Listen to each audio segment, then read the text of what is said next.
ఎక్కడ చూసినా ఎండలే, కానీ బయటికి వెళ్ళి పనులు చేసుకోవడం తప్పదు. సో నేను ఈరోజు అయితే హెయిర్ స్పా కోసం సలూన్కి వెళ్తున్నాను అనమాట. సో చాలా రోజుల తర్వాత హెయిర్ స్పా చేసుకొని చాలా రిలాక్స్ అయిపోయి ఇంటికి వచ్చేసి వైరల్ వీడియో చూస్తున్నాను అనమాట.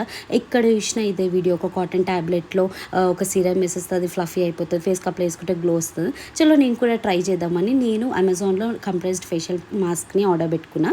సో నేను నా దగ్గర ఉన్న గుడ్ వైబ్స్ వాళ్ళది రోజిప్ సిరం తోటి ఒక 5 డ్రాప్స్ సిరం నేను ఈ కాటన్ ట్యాబ్లెట్లు వేసేసుకుంటా. వెంటనే ఫ్లఫీ అయిపోయింది. నేను ఫేస్కి అప్లై చేసుకున్నాను అనమాట. సో ఈ రోజిప్ సిరంలో మనకి మెయిన్ ఇంగ్రీడియంట్ వచ్చేసి విటమిన్ ఏ ఉండడం వల్ల మన స్కిన్ మాయిశ్చరైజర్గా హైడ్రేటెడ్గా ఉంటుంది. మనకి సమ్మర్కి కావాల్సింది కూడా అదే కదా. సో 10 minutes తర్వాత తీసేస్తే ఆ గ్లో చూడండి ఎంత హైడ్రేటెడ్గా ఉండేది తెలుసా. స్కిన్ అయితే చాలా బాగుండే. అండ్ ఈ గుడ్ వైబ్స్లో మనకి 35% వరకు ఆఫ్ ఉంది. అండ్ మనం 449 రూపీస్ షాపింగ్ చేస్తాం మాత్రం మనకు ఫ్రీ గిఫ్ట్ కూడా ఉంటుంది. నేను ప్రోడక్ట్ ఇక్కడ ట్యాగ్ చేస్తాను, ప్లీజ్ చెక్ చేయండి, ఆర్డర్ చేయండి.